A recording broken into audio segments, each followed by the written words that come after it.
Last week, we left off discussing Freemasonry as an allegorical tradition, as a tradition in which ultimately what is attempting to be conveyed to the initiate of this tradition is an understanding of morality and an understanding of natural law principles. And this understanding is taught in an indirect way in Freemasonry. It is taught through a system of symbols, allegories, and rituals. That is what Freemasonry is at its essence. Okay, and we made the distinguishment between true esoteric Freemasonry and Lodge Masonry as it is practiced today, how that has been kind of watered down and degraded over the years. It's not in a good state. It's in kind of a state of disarray, if you ask me. And we're making the distinction between two kinds of Masonry, ultimately. Freemasonry is ultimately trying to build a world of freedom that is in harmony with the natural law. Dark Masonry, which is what a lot of Freemasonry, so-called Freemasonry, has turned into, is attempting to build barriers between people, erect barriers in their mind toward coming online to true psychological freedom, getting out of mind control, in other words, okay? They're putting barriers in place to that, continuing to teach the idea of the authority vested in man, of which there is no such thing. That's one of the biggest lies that can ever be taught, bought, or sold. And basically continue toward an authoritarian path, which is leading us into the system of slavery, which we talk about on this show. That is dark Masonry. I don't even call that Freemasonry. It is a perversion of the original esoteric teachings of true Freemasonry.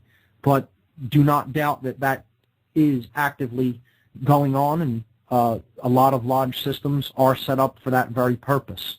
So we have to be mature in the understanding that we're not talking about one thing here when we talk about the tradition of Masonry, okay?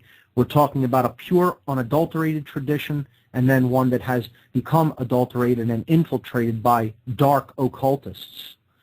And what we are endeavoring to teach here is the true, unadulterated teachings and the true meaning behind the symbols and allegories of the original unadulterated tradition of Freemasonry. So we were looking at the general structure of the degrees. We looked at a couple of weeks ago into one of the main symbols of Freemasonry, the compasses and the square with the G in the middle of it. And we looked at the concept of light and the role that the light and the sun plays in this tradition. And last week we delved into the allegorical legend of Hiram Abiff, the original Master Mason. And we saw that this legend is essentially about death and resurrection. And it has very deep connotative analogies to astrotheology, as we saw last week. Hiram Abiff is a master builder who King Solomon basically recruits to build his temple. And he's the main architect in charge of the project. He's skilled in the working of metals. This is very symbolic because alchemy is about the working with metals, and it's about changing base metals into higher quality metals like gold. And this is really ultimately an allegorical symbol for changing base consciousness into higher level consciousness. So he's an alchemist, Hiram Abiff. Okay, he's not just a builder of a physical building.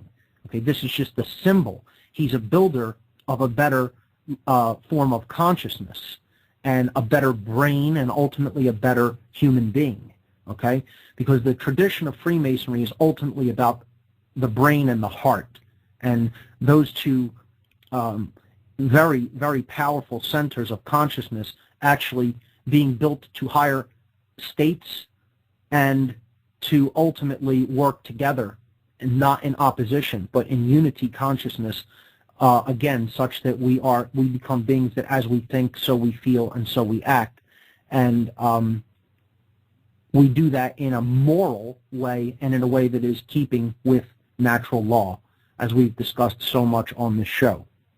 So, Hiram Abiff is also emblematic of the sun. We see that in this legend, he is, in the allegorical story of Hiram Abiff, he is accosted by three base consciousness individuals. They call them the ruffians, Jubala, Jubalo, Jubalum, okay? These three individuals basically confront him at three gates of the temple, the symbolic temple of Solomon, okay? And they ask him for the secret word of masonry, which he refuses to grant them, because there's a reason for this when we get to the idea of what the lost word actually is and what that concept represents, and why really, even if he wanted to give him the word, he could not really give it to them, because again, it's a symbol, it's symbolic, and no one can actually give you that. And you'll understand what I mean when we get to what that lost word is. So he refuses to give up this deep secret of masonry, the lost word, to these ruffians, these base consciousness men, and they accost him. So they strike him with a 24-inch gauge, with a square, and with a setting maul. Okay, so he's perhaps it's a level. I can't quite remember, but he is struck with these three tools. Okay, and the final blow comes in the form of this hammer to the third eye. Okay, so he struck in the chest, he struck in the throat, and he struck in the middle of the forehead, or the third eye chakra. Okay, now these three blows that he receives ultimately kill him. He is first accosted in the east, then in the south, and then in the west, where he is slain. And what this represents is the path of the sun. Okay, so again, Hiram Abiff is likened to the sun in the allegory of the legend of Hiram Abiff, and this connects with astrotheology, which we've looked at extensively, particularly the Christian form of it.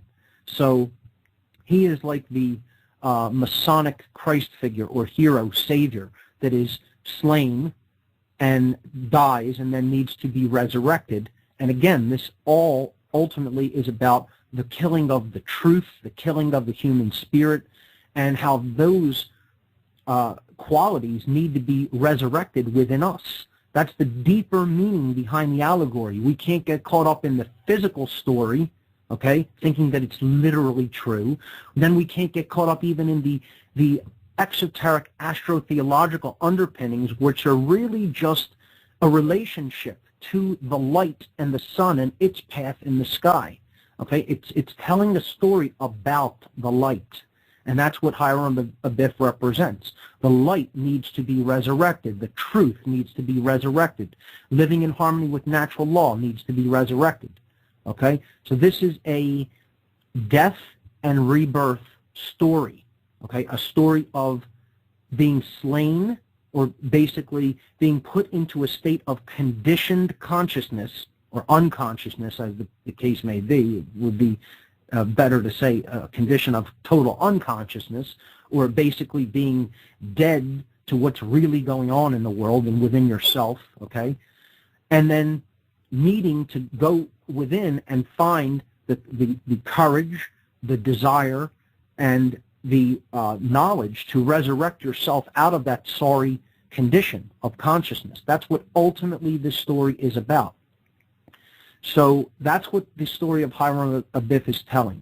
And Solomon representing, the higher force of consciousness, the coming together of the sun and the moon, who the temple is ultimately being built for. And we're going to look at this symbolic temple of Solomon tonight. He sends out 12 helpers to go and look for Hiram Abiff and resurrect him from the dead.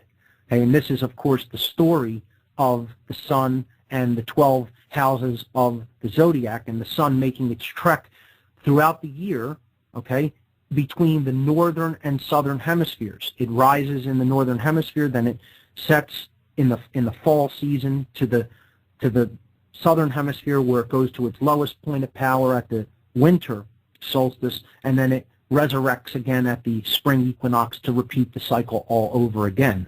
Okay, so that's what we're seeing here again in this tradition, very similar to what we see in the Christian tradition. Okay, the parallels are striking.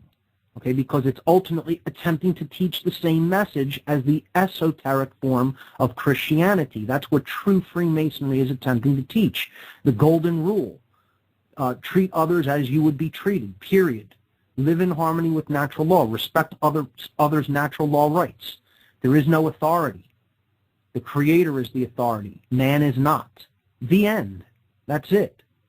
Okay. Ultimately, that's what lies at the end of this initiatory process, if someone really is open to it and transforms through study, through the desire to open up their mind, get out of their conditioned level of consciousness, and improve themselves. Okay, but ultimately that has to be done by the person themselves.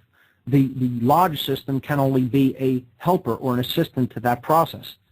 Okay, like anyone with vast amounts of knowledge cannot actually change someone's consciousness for them.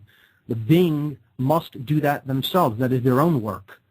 All a person who has a lot of information and a higher level of consciousness can do is show somebody the way. They can show them the door, but they have to walk through it. They can show them the path, but they have to walk down it. Okay? So to go back to this story of the murder of Hiram Abiff, we'll look at when we look at the third degree, we'll look at that process of resurrection because that's what the third degree tracing board is all about. The first degree tracing board, which we're going to look at tonight in a little while, is about the building of the Temple of Solomon and what that Temple of Solomon symbolically represents. We've already seen this image before on the show, but I'm going to extensively attempt to break it down this evening. So the first degree of Freemasonry is known as, and this is the initiatory degree. Initiation means beginning. Okay, so I've said before on the show that dark occultists, okay, actually have a name for people in the world who basically have no idea what's going on in the world. They have no idea what's going on within themselves. They don't know about consciousness. They don't know about the forces that shape consciousness. They know nothing of the brain. They know nothing of the human heart and the mechanisms of the soul, the deep underpinnings of the human psyche and how that works. They basically are people who know very little about anything of any major significance. Dark occultists in the world who try to keep people in this manipulated and conditioned state their whole lives and let them die in that condition, call people the dead. That is what they actually refer to people as, the dead. Okay? As sick and twisted as that is their name for the average human being on planet Earth. Okay? I have said before on the show, they also will sometimes refer to them as the unbegun, those who have not begun to even begin the process of deciphering reality and searching for truth. They have not even started. They are not even at a little bit of knowledge, at the place where they have a little bit of knowledge or understanding of natural law or how anything works, basically. And that means they are uninitiated. They do not have initiation, okay? They do not have initiatory drive, the desire that is necessary to begin the process of awakening toward enlightenment. And what this first degree is ultimately about is initiation. It is about beginning at the bottom level to climb the long ladder to enlightenment, okay? And as Hiram Abiff represents the light, okay, and he will not give this lost word to these ruffians who attack him, because he knows ultimately, again, even if the desire was there to suddenly enlighten them, they must do that work for themselves. Again, the idea here is that enlightenment is a stepwise process. It doesn't just magically happen. It requires time when you are in a state of conditioned consciousness. You're not going to just suddenly and majestically, magically, all at once break that conditioning. And I've said, okay, there is this concept in Eastern traditions known as the Satori Awakening, S-A-T-O-R-I, this sudden awakening. Maybe it comes in the form of some sort of a mystical experience or a kundalini explosion of energy. Wonderful if that happens.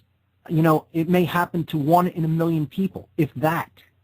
People who have any experiences like that, like a sudden Satori awakening, that they're completely conditioned and in a state of general unconsciousness, and then they suddenly awaken one day and they really know what's going on in the world, they should thank their lucky stars. They should count their blessings. Wonderful if that happens. I'm not going to frown upon that, but you know what?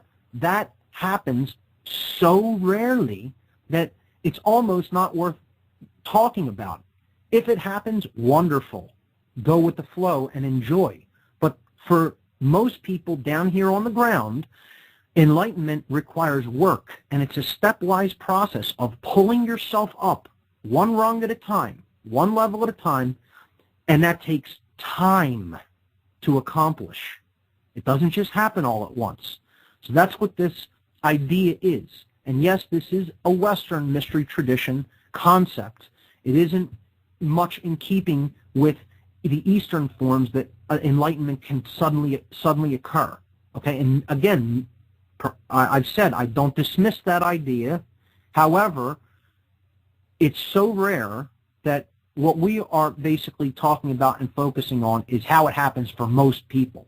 The process of enlightenment. It is a stepwise process requiring time, effort, and desire. Okay, to continue on, no matter what the obstacles look like. So I'm going to take a break right there, and we have a caller on the line. So let's take this call. Guest number 4, you're on What on Earth is Happening? What do you have for us? Good day, Mark. I go by the name of Keeper. Okay. How are you doing tonight?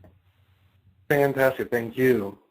Mark, I've been going through your archives and listening to your shows. I'm trying to go all the way through from show 1, and it's been very enlightening, very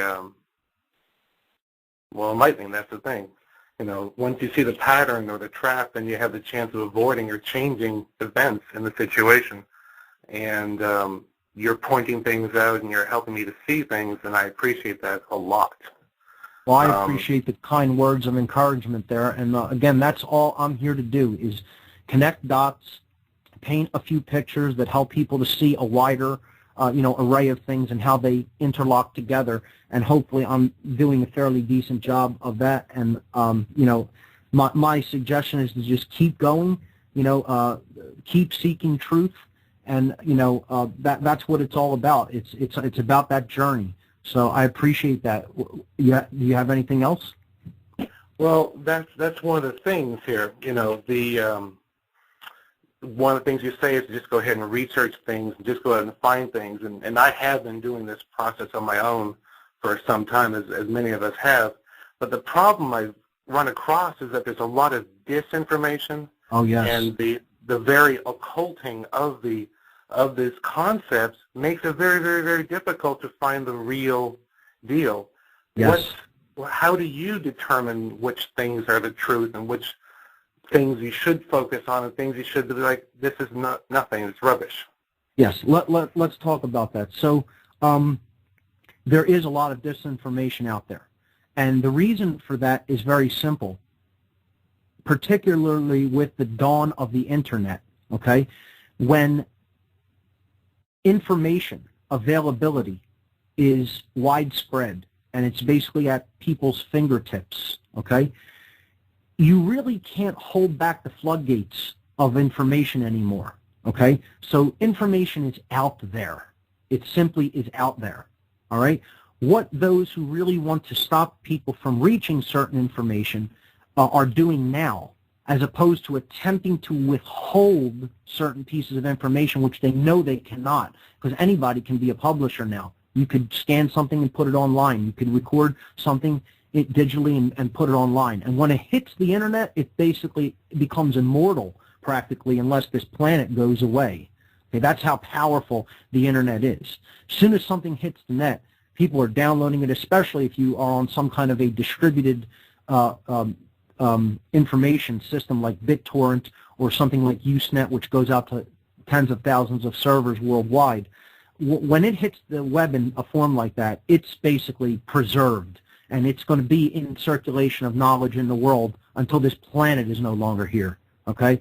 So they know they can't stop the flow of information. What they need to do is add noise to the signal so that while that signal is being broadcast, it becomes hazier and fuzzier and more disjointed and you know, like a radio signal that isn't coming in clear. Okay, so I think that's what you're referring to here.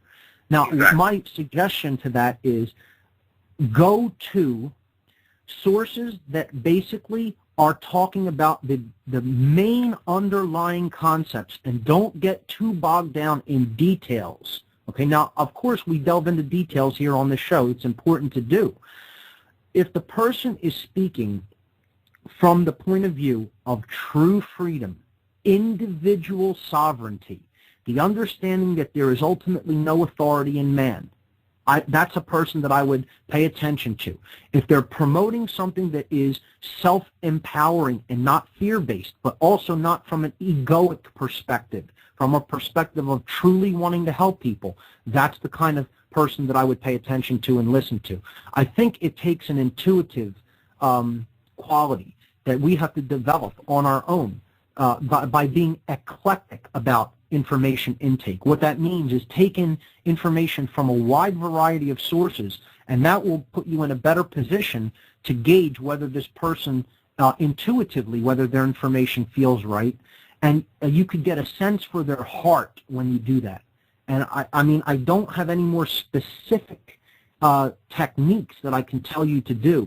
What I do is try to be as eclectic about the information gathering as possible. And if you saw how much information was in this house right here, like I said, I look at it sometimes and I almost want to pass out. Like, I've gathered a lot of data and sift through that, and then you will begin, as you take in more and more, to develop an intuitive understanding of whether the person that you're receiving that information from basically has the core underlying concepts down correct. And hey, everybody is human. Everybody will make mistakes. I will make mistakes. Not every single little last detail that I've ever said is 100% accurate. You need to take things and delve into them on your own, refine things. People will do that with lots of people's information. They'll say, okay, well, they got this 98% right. I'm going to refine it down to 99.9% correct. And that's what it is. It's about a distillation of information. And again, the main themes is what to focus on. In other words, don't let it become something where you don't see the forest for the trees by focusing on minutia. Get the general overarching concepts, and when you do that, you'll really be able to see and hear the heart of that person versus getting bogged down in, oh, he said this one day that was wrong and now he's a disinfo agent. It doesn't work that way, you know. It's about getting the gist of their ultimate underlying message, and that's the essence of that person's heart. Exactly, and you need to follow your heart and use your intuition. You can feel when you're hearing the truth or not the truth, but an actual technique that is useful in finding out and in distilling the information out is the trivium. Absolutely. And I really suggest that everybody look into this trivium method. Jan Irving does an excellent job of conveying this message, but it's a very powerful classic technique. It's no longer taught in school since about the 40s.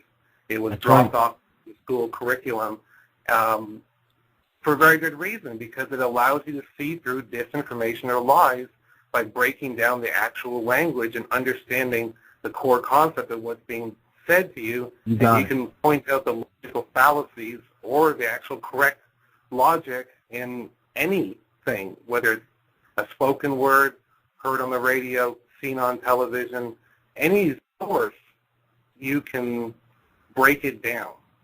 And I want to let everyone know, Jan will be speaking at the Free Your Mind conference on the trivium. He will be breaking the trivium down, explaining to people what it is, explaining to people how it was used in previous times, and also to discuss why it is not being taught in school in our modern Soviet-derived and Nazi-derived outcome-based education system, which we've covered on this show.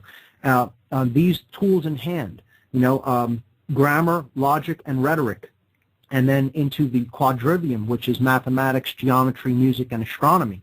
Jan Irvin does an excellent job discussing these. You want to check out his website at triviumeducation.com, and Jan's main site is gnosticmedia.com, and I just did 2 interviews with him over the past month, a month or a month and a half, something like that, and they're still up on his site. They're actually posted to the news section of my site. You can also get them at Jan's main podcast page, which is gnosticmedia.com. Jan Irvin is a tremendous resource, and I definitely encourage people to check out his work. Well, Mark, I don't want to take up much more of your time because I want you to get back into Hiram Abyss and these excellent allegories here, which is very eye-opening and mind-opening at the same time. I really appreciate this insight into Freemasonic. Yes. And one of the most important questions that I have here is, what are the natural laws? I have an understanding through your messages that you need to be in alignment with the natural laws, yes, in a unified the mind, the feelings, and the actions in alignment with the natural laws, and that's the generative principle here. Yes, but I talked about natural. Yeah, I talked about natural law. I'm sorry. I talked about natural law pretty extensively on past podcasts. I would guess that you're probably not up to those podcasts if you began at the beginning. So the main one is podcast number 36, in which I do a presentation on natural law. So the whole concept of natural law, what it is, how it functions, is broken down in podcast number 36, and there is an accompanying slideshow presentation which I posted in the form of a high-quality PDF document with that podcast. It is podcast number 36 on the podcast page. Well, so sure. Yes, I would encourage you to check that podcast out for that answer. Excellent. And I just wanted to leave with one more thought here. Sure. That we're all in the process of being the Mason of the moment. That's absolutely right. We are the builders of our collective experience. I thank you for the call. I really appreciate the kind words, and you take care. Thank you, Mark. I will be listening further. Take care. Great call there.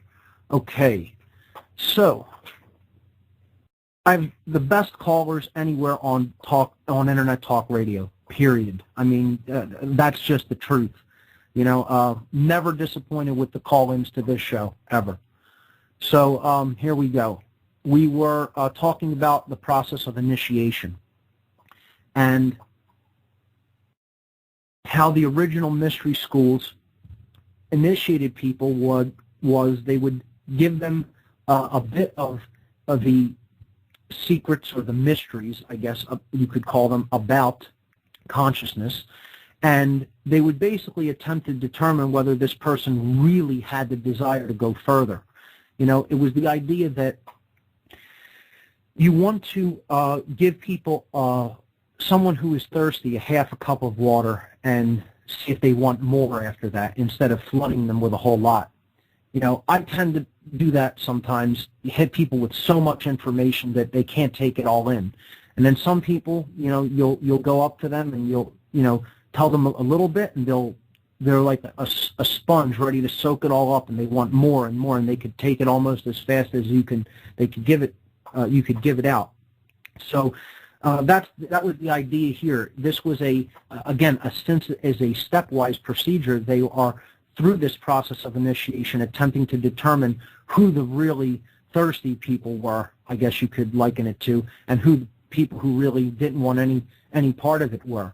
Because, the fall into ego-based consciousness is thousands and thousands of years old into the antiquity of the human species.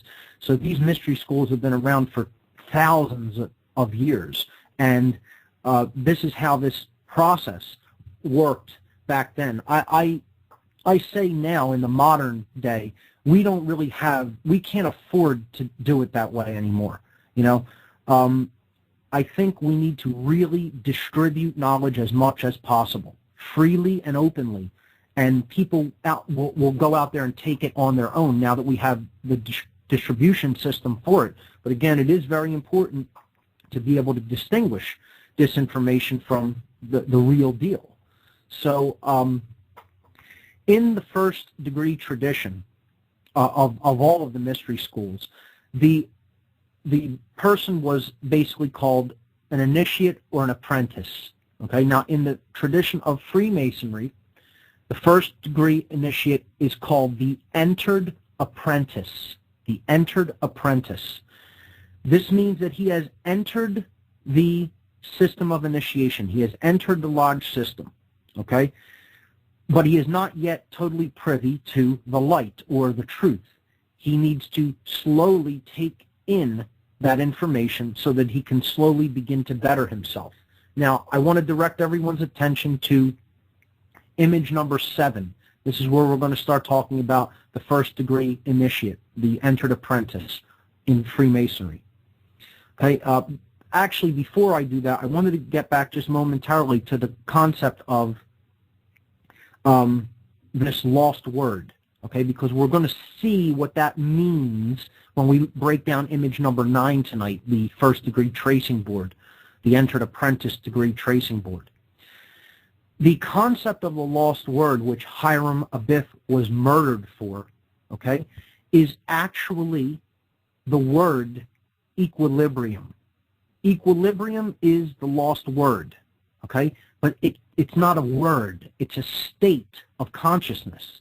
It means the balance that one must arrive at in order to come up to a higher level of consciousness.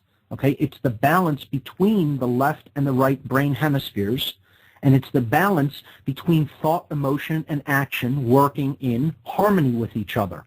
Okay, the 3 modalities of consciousness. That is what the concept that is ultimately sought in Freemasonry is. And this is considered a lost modality, the lost word, because most people aren't in that state of balance or equilibrium. It's something that has been lost from the world. It is represented by the concept of the all-seeing eye, the stone the builders rejected, which is the capstone of a pyramid, or the pyramidion, the all-seeing eye on top of the pyramid, which you see on the back of the $1 bill. Again, this concept is related to the third eye, which is the balancing of the left and right brain hemisphere. We're going to see that tonight, again, when we break down the first degree board. So I just wanted to mention that Hiram Abiff could not have given them that. He basically honored his tradition by not giving out its, quote, secrets. And again, there was really no secrets in true Freemasonry. In Freemasonry, there's secrets in dark Masonry, but in true Freemasonry there are no secrets. And anyone who has really taken the true understanding of the esoteric form of Freemasonry into their mind and hearts will teach it unwaveringly, will teach it unselfishly to anyone who has any desire to learn about these concepts and ideas. They will never hold information back from anyone. Anybody who will tell you that I can't tell you about Freemasonry, who claims to be a true Mason, doesn't understand what Freemasonry really is. No one who was asked for knowledge about consciousness that really, truly had a desire to learn, whoever had that knowledge would never deny it to that individual. Okay? So that's one way that I will distinguish between a true Freemason and one who really doesn't understand the tradition, even if their heart may be in the right place, so to speak, as far as, they're trying to better themselves. They have not really truly come online and don't really deeply understand the tradition. Or if they did, they would share that knowledge with anyone who wanted to partake with it, who had the desire to do that. They might learn a little bit about that person first to try to gauge if their intentions are in the right place, and then disseminate it. But they would definitely not just say, "Oh, I don't talk about what I know."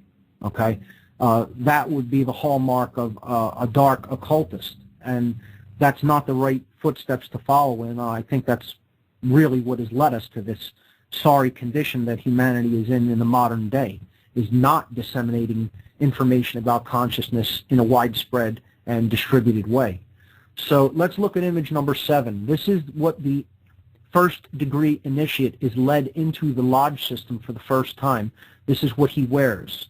You can see that the clothes are completely disheveled, okay?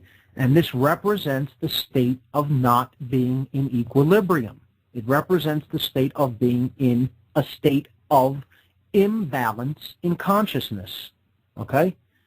There is the pant leg is rolled up on one side and down on another. The shirt arm is rolled up on one side and down on another.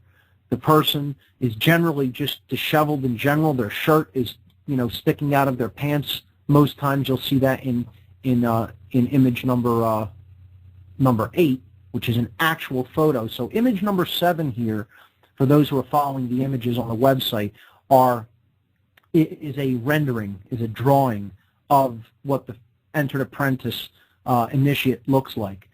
Image number 8 is an actual older photo from inside of a lodge. You could see the initiate there wearing the blindfold in image 8 and standing between the two pillars, and you see the seals of Solomon on the archway behind him.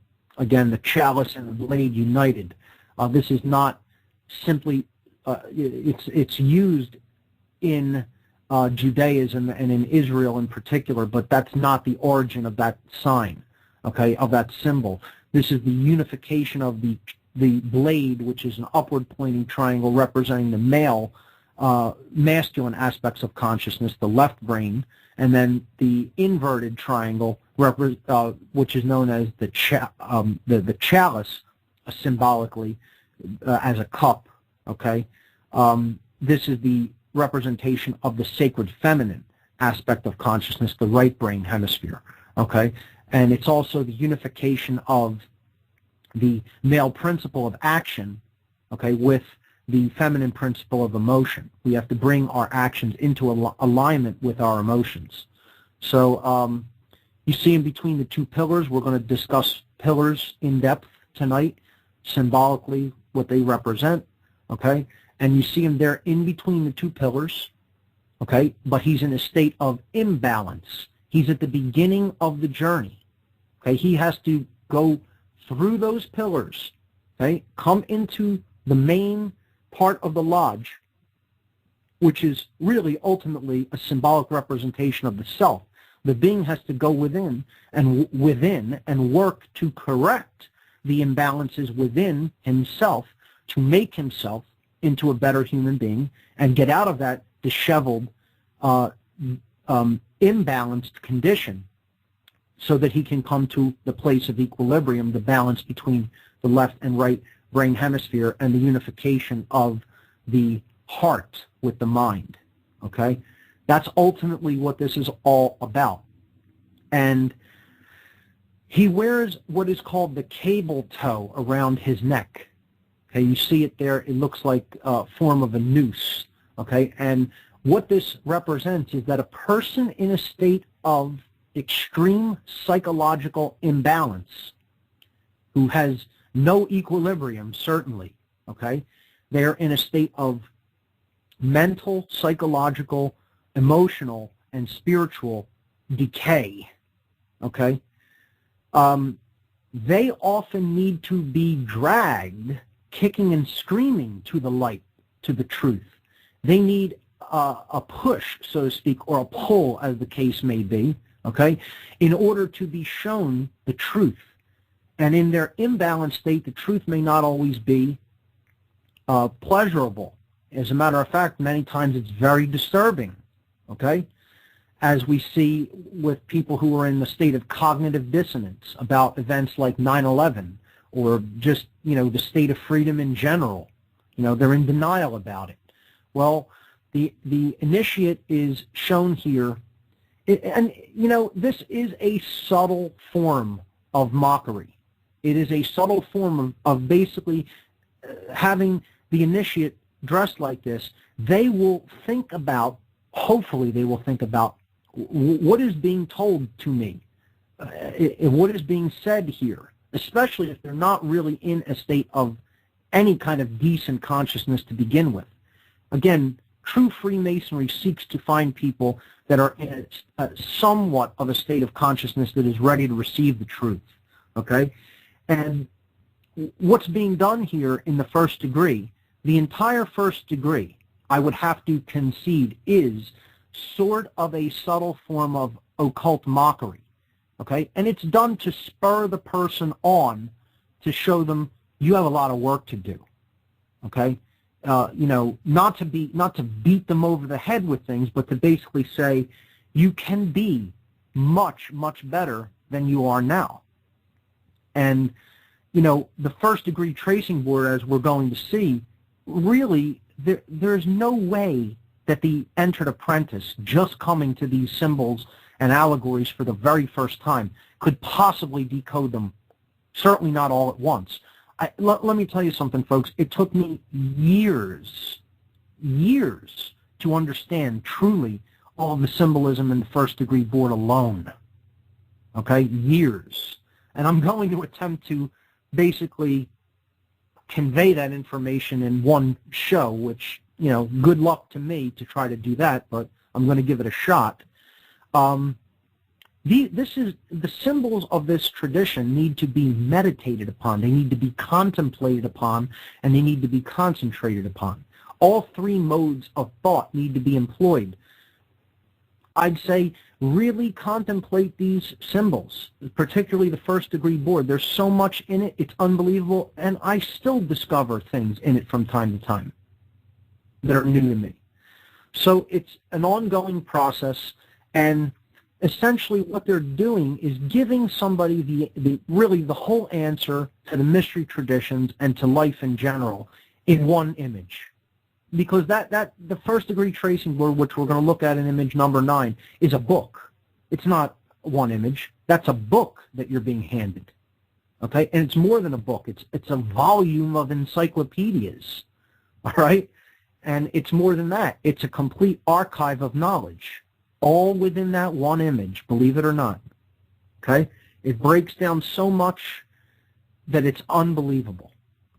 And essentially, like I said, what they're doing is they're basically saying, oh, here it all is. There's one image there. It's all there.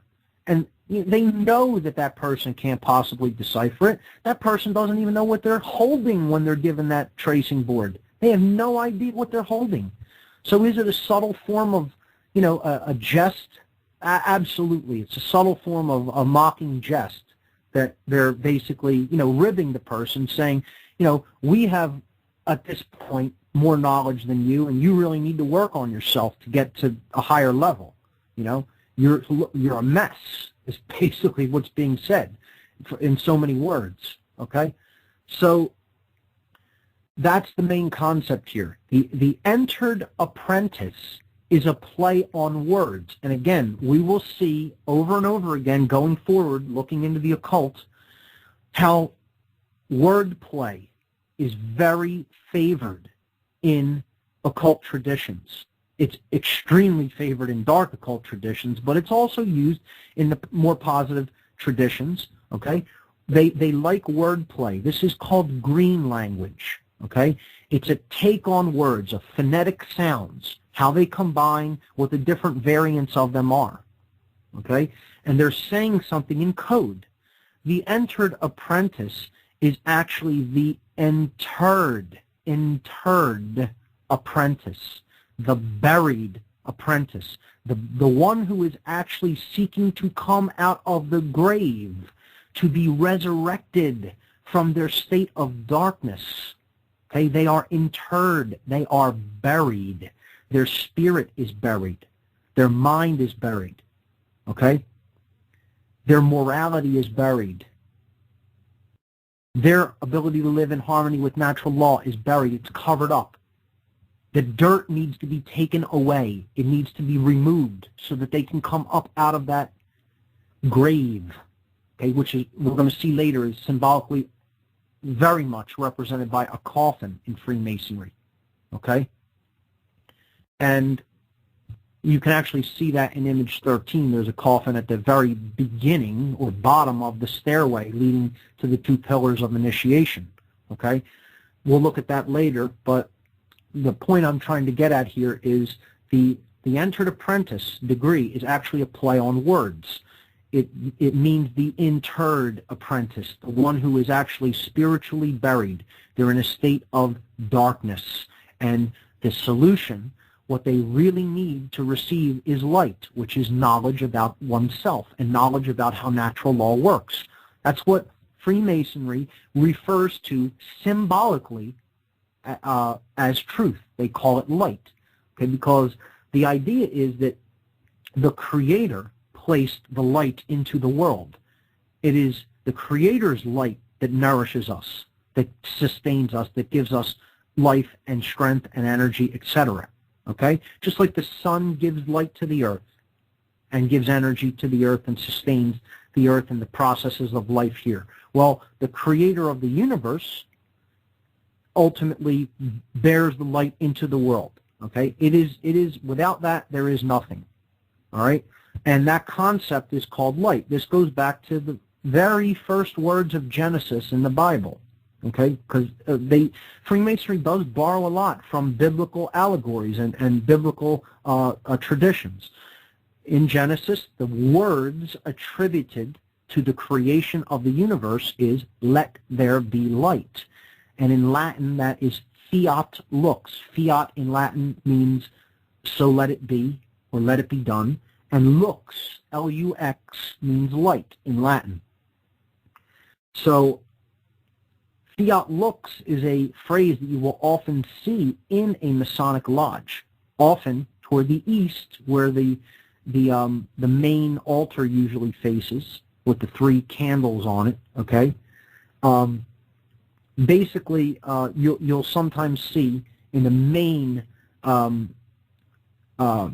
area where the rituals are conducted facing. So this will be often the most ornate or elaborate place in the lodge.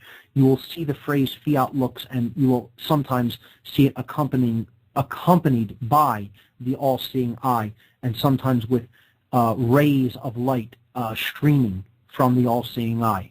Okay?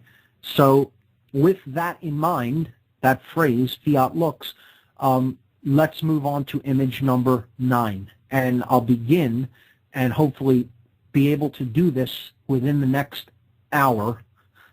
Again, wish me luck, to break down the symbols of the 1st degree tracing board. So let's move to image number 9. And here, and by the way, in a few moments I'll be connecting into Oracle Broadcasting. I'll try to do that around 5 after, and we'll be joining the Intel Hub radio show for the 2nd hour. So image number 9 shows what is called the 1st degree tracing board of the entered apprentice degree of Freemasonry. Okay? And what this tracing board represents is the being him or herself. Okay? That's the best way I can put it. This is you. This is not only you, this is the universe as well. It's both. Okay? Because the microcosm is the reflection of the macrocosm. the concept of as above, so below. All right? The concept that the universe is self-similar across scales. All right? It is the earth. It is the universe. It is you. Ultimately, what you're looking at is the synthesis of all of those scales in the universe, all together in one image. And this is symbolically represented by these three pillars with the checkerboard floor, the ladder, the tools, the gods in the heavens, represented by the sun, the moon, and the all-seeing eye, okay? And this is known symbolically as the Temple of Solomon in Freemasonry, okay? Now, this concept is biblical, of course. We read about the construction of the Temple of Solomon in the Bible, and people say that there's a physical location for this building, and it exists in Jerusalem and Israel, okay? And even if there was a temple there that, was an important place of worship and ceremonies and rituals, wonderful. The actual Temple of Solomon is symbolic. It exists within us. That is fact. This idea that this temple needs to be rebuilt and it's a physical building is believing in the actual literal telling of this allegorical story. The temple that needs to be rebuilt is the temple in man. Okay? It is the temple that exists within us that needs to be rebuilt. Because the state of consciousness represented by this temple is in a state of disarray on earth. It's in a state of complete degradation. It's basically in ruins. The Temple of Solomon is in ruins. Metaphorically, symbolically, okay? Not literally, not a building, okay? I want to make that point very clear. This is all symbolic, okay? What we need to do, what our work is, as we've talked about extensively on this show, is to bring balance or equilibrium to ourselves through unifying our thoughts, our emotions, and our actions, and through the process of healing the schism that exists within us between the left and right brain hemispheres. And we're going to see in the next hour how this temple represents all of those concepts, okay?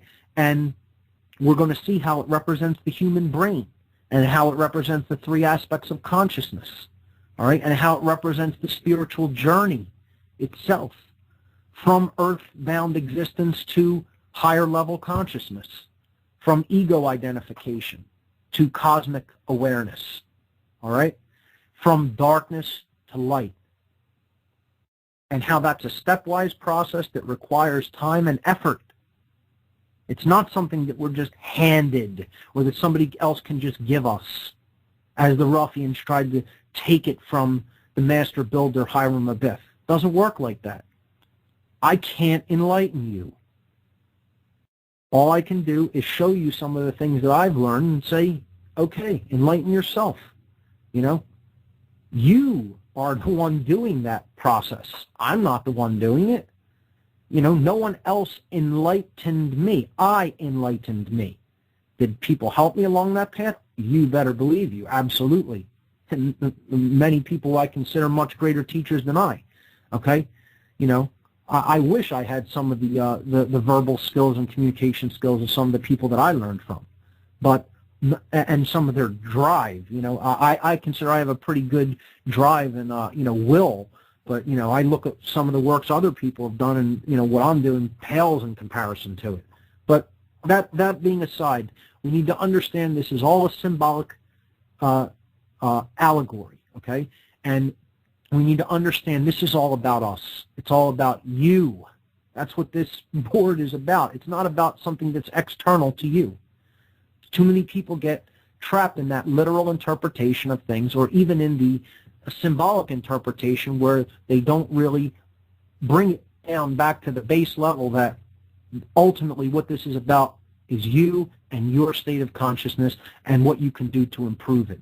So I'm going to connect into Oracle Broadcasting right now, and Bob Tuscan will then introduce me after the break, and we'll come back in the second hour, and we will extensively break down the first degree tracing board of Freemasonry. So here we go. What on earth is happening as part of the second hour of the Intel Hub radio show here on Oracle Broadcasting. I'm your host, Mark Passio. My website, whatonearthishappening.com. I'd like to direct your attention to that site for the images that we're going to discuss on the show tonight. And basically, there'll really be one image that I'm really going to be focused in on. If you go to whatonearthishappening.com and you click on the Listen Live page, the radio listen button that is up on the upper left-hand corner of the site, you can then be taken to the player page. And right underneath the player, there is something called Images for Tonight's Show, and there's 13 images listed there on the topic of Freemasonry, which I've been discussing over the last few weeks. I'm going to be breaking down image number 9 on that list here in the second hour tonight, because in the first hour of the show, my show normally begins at 8 o'clock p.m. Eastern Time, and then the second hour is picked up on Oracle Broadcasting. We were discussing Freemasonry, and we were breaking down some concepts of this allegorical tradition. And tonight I'm going to be breaking down the tracing board of the first degree of Freemasonry, the degree known as the Entered Apprentice degree. So we'll be looking at that. I know Bob has made mention of it. I'm going to briefly let you know about the Free Your Mind Conference coming up in Philadelphia. It's going to be an incredible event this weekend in Philadelphia. If you're in the area, please come out and join us. There will be so much information, and it's just going to be a great time with 16 phenomenal speakers from all over the country. This Sunday, April 9th and 10th at Ruba Hall, 414 Green Street in Philadelphia. Doors open at 9 a.m. Speakers begin at 10 a.m. on both days. Admission is $30 per day at the door, and the featured speakers are Aaron McCollum, Alfred Weber, Andrew Bashago, Bob Tuscan, Farah Yerdozu, Freeman Fly, Jan Irvin, Jay Parker, John Nicholson, Joseph Mara, Larkin Rose, Laura Eisenhower, Mark Matika, Mark Passio, Michael Kelly, and Suzanne Taylor. It is going to be one hell of a weekend in Philadelphia coming up in only a few days. For more information, visit the conference website at freeyourmindconference.com. That's freeyourmindconference.com. All right, so we are going to look at image number 9 on that image list, and we're going to break that down extensively. So image number 9 shows the first degree tracing board of Freemasonry. The degree, the first degree, is known as the Entered Apprentice. And what I was explaining earlier was that the Entered Apprentice is really a play on words. It stands for the Interred Apprentice. This means buried, okay? Interment is burial. This is a person who is basically in a state of imbalance in consciousness. They have been conditioned into a non-natural state. They are in darkness, okay? Their spirit is buried. Their soul is essentially deadened, okay? And it needs to be resurrected from this sorry, pitiful state that most people dwell in on the earth, and sadly, very sadly, most people die in that condition without being raised truly, okay? So what this first degree is about is initiation into knowledge, and it is ultimately about changing one's thoughts. It is about the process of transformation and ascension in consciousness.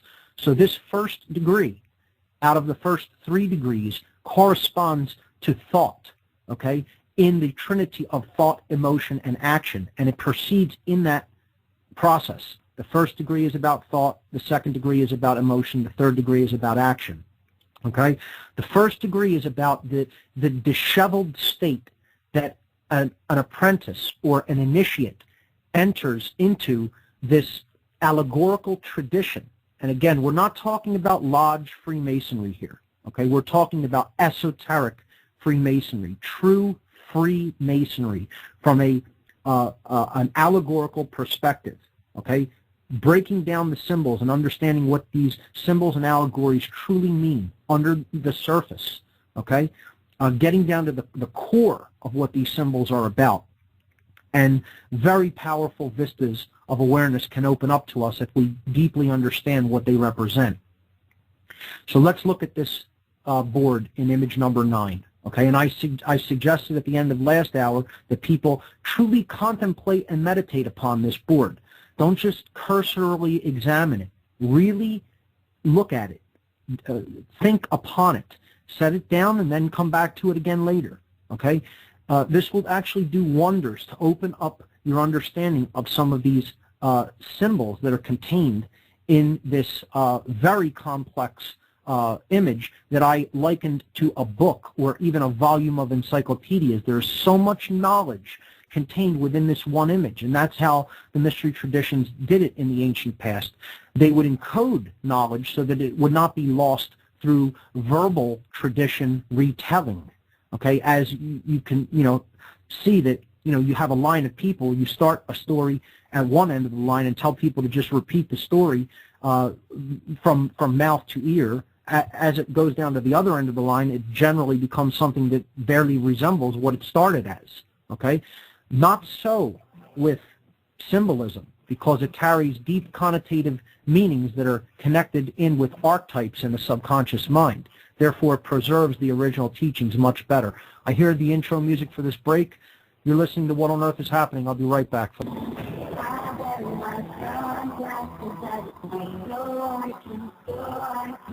Okay, ladies and gentlemen, we're back on What on Earth is Happening. I'm your host, Mark Passio. My website, whatonearthishappening.com. We are discussing the first degree tracing board of the entered apprentice degree of Freemasonry. It is image number 9 that we are looking at on my website on the radio listen page, image number 9. And let's begin breaking this very complex series of symbols that is found in this board down one element at a time, okay? So you will see that we are looking into an image here, and there's a border around the outside that is blue, and then there's a trestle, okay? And we have directional markers, north, south, east, and west, okay, with east arranged at the top of the image. And then we are looking at a scene with 3 pillars, okay?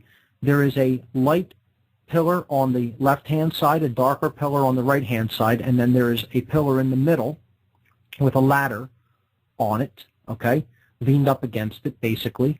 And there is a checkered floor at the bottom of this scenario, okay?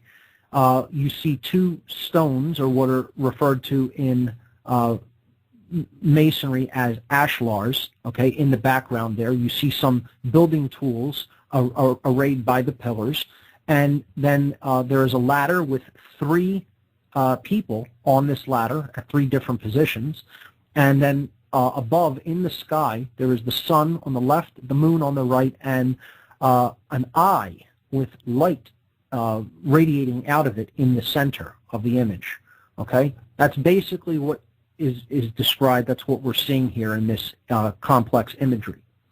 So this tracing board is a representation, a symbolic representation of what is known as the Temple of Solomon. The Temple of Solomon. Now, the Temple of Solomon exists biblically, okay? This is found in the Bible, and Solomon, who was a king, commissioned builders to build him a majestic temple in which he would basically worship God and lead his people. He commissioned the master builder Hiram Abiff to build this temple. And again, as I said in the first hour, this is symbolic. This is not about a physical building called the Temple of Solomon that exists in Jerusalem, okay? This is about you. You are this symbolic Temple of Solomon, okay? It is about the earth as well, and its relationship to the universe.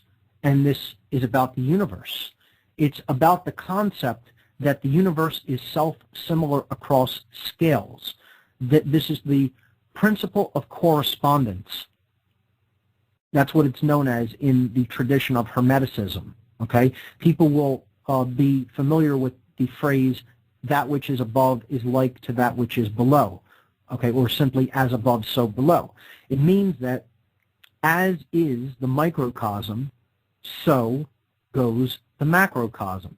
As consciousness becomes imbalanced in many individuals individually, you will see chaotic results in the shared collective experience that we call daily life. It just logically makes sense. Okay, so the concept of the correspondence between all things and the self-similarity of elements within creation is expressed through this image. The thing I want you to ultimately understand about this is about you. It is not about anything external to you. That's the first concept to keep in mind. Okay, so let's look at the individual elements and what these symbolically represent. Okay, not literally, but symbolically represent in the image, okay, as symbols. Because an allegorical story unfurls as we decode each individual element of symbology within this complex piece of imagery, okay? The checkerboard floor is where I'd like to start. What the checkerboard floor represents is low consciousness, or simply unconsciousness, okay? It represents not being aware. That's what the checkerboard floor represents, okay? It means that you can be on the within the light or within the darkness, and you don't really know which is which, okay? You don't really have a deep understanding of natural law or morality. You don't really have an understanding of the human psyche, how it works, how it may be manipulated through knowledge of how it works if one is not in possession of that same knowledge, okay? And therefore, we see that this is the same symbolism that is on a chessboard. So therefore, it can be likened to the game of chess. Well, the chess master moves the pieces on the board, okay? So if you're on the board, if you're on that checkerboard floor of the house, as it is referred to as, the temple of the floor of the temple, okay, you are but a piece that can be moved and positioned at will through conditioning, okay, through mind control, in other words, by the masters of the game. And the masters of the game are these occultists that I have referred to in the past that basically do have deep knowledge of the psyche of humanity, of how the brain works and how the motivations and desires and instincts of people work. And the knowledge is extensive and deep, and it has been amassed for thousands of years. So they have an extreme head start. They have an extreme advantage because they're working with deep, intimate knowledge of how the game works, how natural law works, and how people work.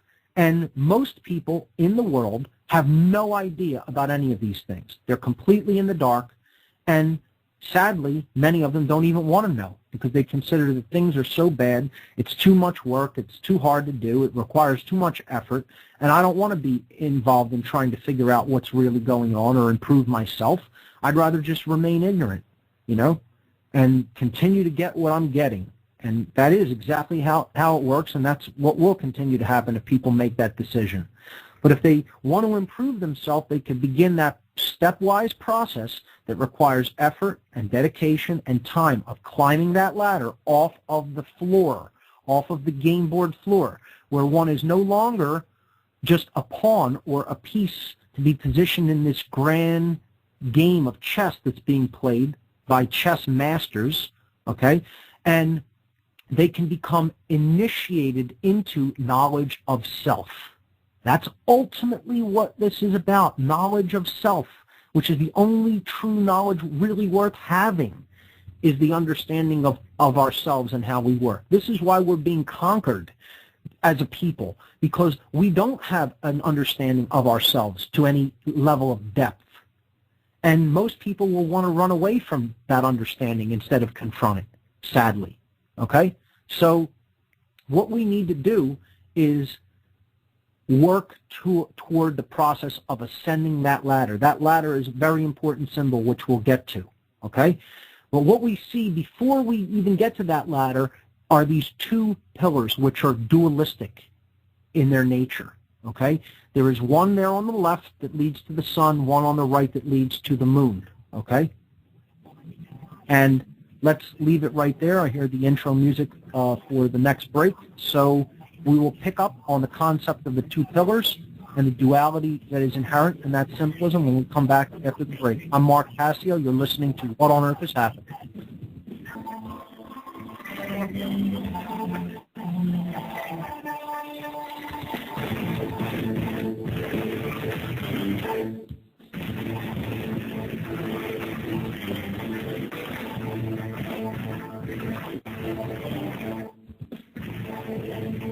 Okay, we're back on What on Earth is Happening. I'm your host, Mark Passio. Before the break, we were beginning to look into the two pillars that are in the forefront of this image that we're breaking down, which is the first degree tracing board of Freemasonry. And this left-hand pillar, they're marked with an S at the base. That S stands for strength. This pillar is known as the Pillar of Jachin, or sometimes pronounced Jachin. That's Jachin. And it leads to the sun over top of that pillar, and it is a Doric pillar. And Doric is a masculine quality building type, okay? It is the light pillar, sometimes referred to as, or simply the pillar of strength. This would correspond in the Kabbalistic tradition to the pillar of mercy, okay, or the right-hand path. Now, in Freemasonry, it is on the left, okay, because this is representative of the male solar qualities of the left brain. All right, that's what this represents. The left brain hemisphere, which is logical, mathematical, scientific, linear, etc. Okay, all of the masculine qualities of consciousness.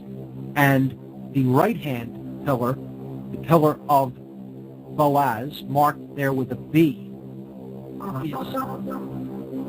I'm hearing some music on the line. I'm not sure where that's coming from. Is that coming from the network end?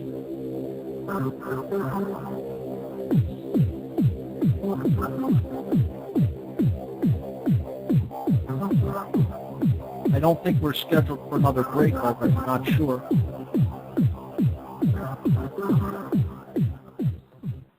Okay, it faded off. Not sure really what that was, but going right back into it. The Pillar of Boaz on the right-hand side of the image, that's B-O-A-Z. It's marked with a B. Okay, this is the pillar on the right that leads to the moon, and that is a Corinthian pillar, which is a feminine building style. Okay, the elaborate or ornate pillar. It is a darker pillar, is sometimes simply called the dark pillar. In the Kabbalistic tradition, this would correspond to the Pillar of Severity, which is on the left-hand side in the Kabbalistic tradition.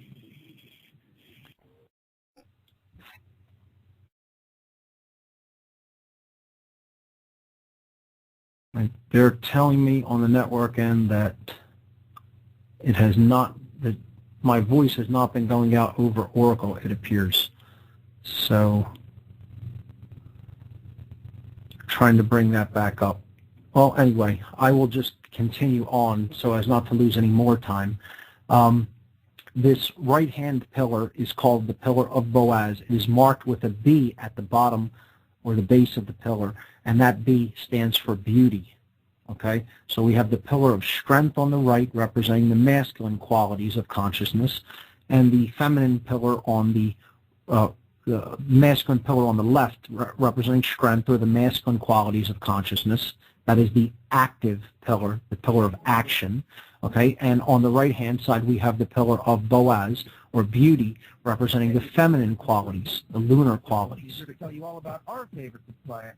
There's the break music. Bouncing Bear Botanicals. This is the only supplier that I... Let's jump right back into it. What's going on with this Freemason symbolism? Yeah, people will have a field day with this one, you know, getting disconnected as soon as I start talking about the initiation of Freemasonry and some of its symbols. They'll, you know, think that some forces don't want this information revealed.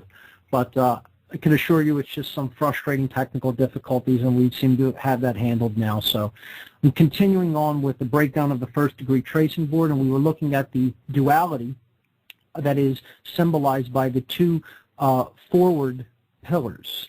Okay, the pillars marked with the letter S and the letter B.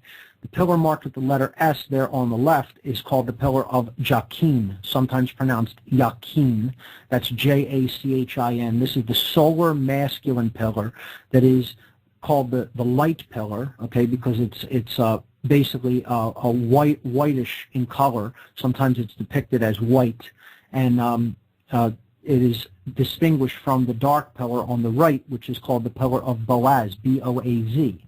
The Jachin pillar is Doric, okay, in its architectural style, and it leads to the sun because it represents strength, or the solar masculine qualities. That's what the S at the bottom there represents, and it represents the solar masculine qualities of consciousness, the left brain hemisphere, and also action. It is the active principle in the trinity of consciousness, thoughts, emotions, and actions.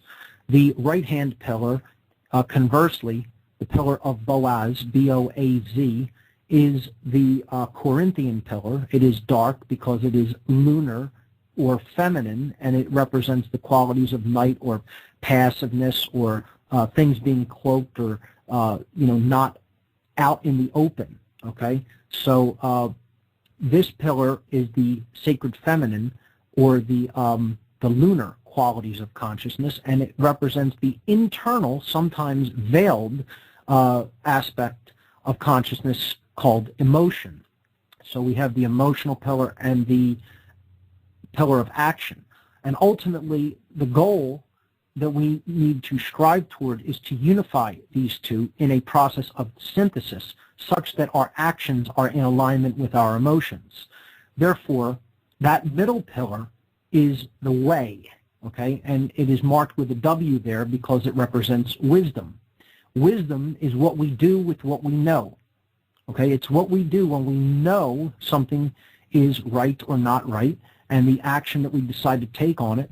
And if it is in alignment with truth and morality and natural law, we are ascending in consciousness and going up that ladder.